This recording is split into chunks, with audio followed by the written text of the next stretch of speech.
La localitat de l'Eliana ha acollit aquest passat cap de setmana les seues festes d'hivern en honor a Sant Antoni del Porquet, unes celebracions que han tornat al seu format habitual previ a la pandèmia i que ha recuperat actes en la seva programació con el costum de sopar al voltant de la foguera. Els actes grans de les celebracions van arribar el dissabte en el repartiment d'un dels plats gastronòmics més importants de l'hivern, com és la fesolà, elaborada des del matí amb 170 quilos de fesol i més de 130 de carn, pel cuiner Juan Espinosa, el guarda fill, i del qual es va repartir prop de 3.000 racions.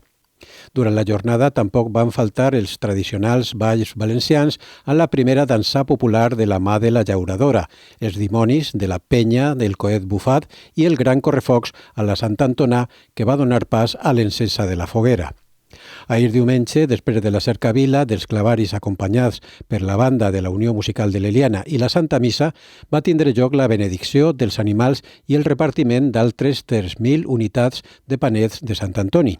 El centenari corretraca va recórrer els carrers del centre per a donar pas a la mascletà en honor al patró dels animals. La festivitat va tancar a la vesprada amb jocs populars en la plaça i el berenar de 500 litres de xocolata i ensaïmades dels forns tradicionals per als milers de participants. Les festes ens uneixen, fan comunitat, fan poble, per això són necessàries.